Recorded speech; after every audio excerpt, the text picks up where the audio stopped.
আসসালামু আলাইকুম, স্বাগতম জানাচ্ছি বিবিসি নিউজ আন্তর্জাতিক সংবাদে। শুরুতেই সংবাদ শিরোনাম, এরপর বিস্তারিত। লেবাননের ৫০টির বেশি গ্রাম খালি করার নির্দেশ ইসরায়েলের। ইরানের স্কুলে ইসরায়েলি হামলায় নিহত বেড়ে ১৮০। তেলের দাম ঊর্ধ্বমুখী, শেয়ার বাজারে ধস। দু-এক দিনের মধ্যেই নির্বাচিত হবেন ইরানের নতুন সর্বোচ্চ নেতা। দর্শক, এতক্ষণ শুনছিলেন সংবাদ শিরোনাম। এখন বিস্তারিত। আপনি যদি ইসরায়েলের ধ্বংস চান এবং মুসলিমদের পাশে থাকেন, তাহলে ভিডিওতে লাইক করে চ্যানেলটি অবশ্যই সাবস্ক্রাইব করে দিবেন এবং আপনার মূল্যবান মতামত অবশ্যই কমেন্টে লিখে জানিয়ে দিবেন। এখন বিস্তারিত। লেবাননের ৫০টিরও বেশি গ্রাম খালি করার নির্দেশ ইসরায়েলের। লেবাননের ৫০টিরও বেশি গ্রামের বাসিন্দাদের এলাকা ছেড়ে চলে যাওয়ার নির্দেশ দিয়েছে ইসরায়েল। সম্ভাব্য হামলার সতর্কবার্তা দিয়ে জানানো হয়েছে, নির্ধারিত এলাকায় বসবাসকারীদের অন্তত ১,০০০ মিটার দূরে খোলা স্থানে সরে যেতে হবে। খবর বিবিসির। সতর্কবার্তায় বলা হয়েছে, নিজেদের নিরাপত্তার জন্য অবিলম্বে বাড়িঘর ছেড়ে দিন এবং গ্রাম থেকে কমপক্ষে ১,০০০ মিটার দূরে খোলা স্থানে অবস্থান নিন। আরও বলা হয়, যে কেউ হিজবুল্লাহ সদস্য তাদের স্থাপনা বা সামরিক সম্পদের আশপাশে অবস্থান করবেন, তিনি নিজের জীবনকে ঝুঁকির মধ্যে ফেলবেন। ইরানের স্কুলে ইসরায়েলি হামলায় নিহত বেড়ে ১৮০।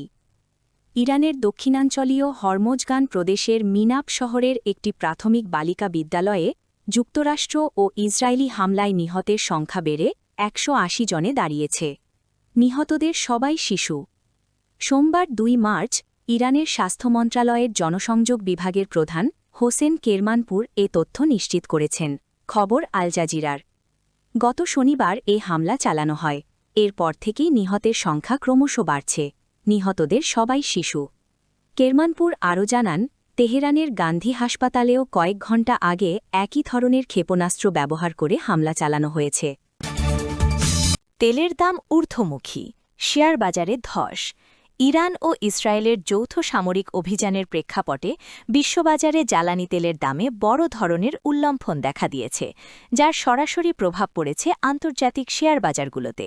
সোমবার ২ মার্চ এশিয়ার বাজারে লেনদেন শুরুর পর ব্রেন্ট ক্রুড অয়েলের দাম ১ লাফে ১৩% পর্যন্ত বৃদ্ধি পায়।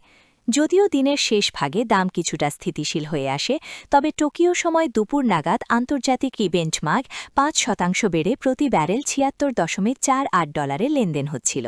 বিনিয়োগকারীরা মধ্যপ্রাচ্যের এই সংঘাতের সুদূর প্রসারী প্রভাব নিয়ে শঙ্কিত থাকায় বাজারে এই অস্থিরতা তৈরি হয়েছে। জ্বালানি তেলের এই আকাশচুম্বী দামের বিপরীতে বিশ্বজুড়ে শেয়ার বাজারে বড় ধরনের ধস নেমেছে। সোমবার লেনদেনের শুরুতে এশিয়ার প্রধান বাজারগুলো নিম্নমুখী প্রবণতা দেখিয়েছে। হংকংয়ের হ্যাং সেং ইন্ডেক্স প্রায় ২% এবং জাপানের নিক্কেই 225 ইন্ডেক্স ১.৫% পয়েন্ট হারিয়েছে। বিনিয়োগকারীদের মধ্যে যুদ্ধ পরিস্থিতির কারণে সৃষ্ট অনিশ্চয়তা কাজ করায় তারা ঝুঁকিপূর্ণ বিনিয়োগ থেকে সরে আসছেন, যার নেতিবাচক প্রভাব পড়ছে সূচকে। দু-এক দিনের মধ্যেই নির্বাচিত হবেন ইরানের নতুন সর্বোচ্চ নেতা আয়াতুল্লাহ আলী খামেনির শহীদের পর শোকাতুর ইরান আগামী ১-২ দিনের মধ্যেই তাদের নতুন সর্বোচ্চ নেতা নির্বাচন করতে পারে বলে জানিয়েছেন দেশটির পররাষ্ট্রমন্ত্রী আব্বাস আরাগচি।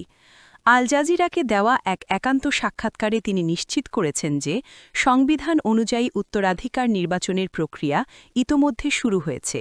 বর্তমানে প্রেসিডেন্ট, বিচার বিভাগের প্রধান এবং অভিভাবক পরিষদের একজন ফকিহকে নিয়ে গঠিত ৩ সদস্যের একটি অন্তর্বর্তীকালীন কাউন্সিল সাময়িকভাবে নেতৃত্ব দিচ্ছে। আরাগচি আশা প্রকাশ করেছেন যে বিশেষজ্ঞ পরিষদ অর্থাৎ অ্যাসেম্বলি অফ এক্সপার্টস অত্যন্ত দ্রুততম সময়ের মধ্যে স্থায়ী উত্তরাধিকারী বেছে নেবে। ইরানের প্রেসিডেন্ট মাসুদ পেজেশকিয়ানো রাষ্ট্রীয় টেলিভিশনে দেওয়া এক ভাষণে উত্তরাধিকার কাউন্সিলের কাজ শুরুর বিষয়টি নিশ্চিত করেছেন। তিনি খামেনির হত্যাকাণ্ডকে একটি বিশাল অপরাধ হিসেবে বর্ণনা করে দেশে ৭ দিনের সরকারি ছুটি এবং ৪০ দিনের শোককাল ঘোষণা করেছেন। ৮৬ বছর বয়সী খামেনি শনিবার ২৮ ফেব্রুয়ারি মার্কিন ইসরায়েলি যৌথ হামলায় নিহত হন, যে হামলায় তার পরিবারের সদস্যসহ অন্তত ২০১ জন প্রাণ হারিয়েছেন। 1989 সালে রুহুল্লাহ খোমেনির মৃত্যুর পর যেভাবে খামেনি ক্ষমতায় এসেছিলেন ঠিক তেমনি এবারও 88 সদস্যের বিশেষজ্ঞ পরিষদ সাধারণ সংখ্যাগরিষ্ঠতার ভিত্তিতে নতুন নেতা নির্বাচন করবে।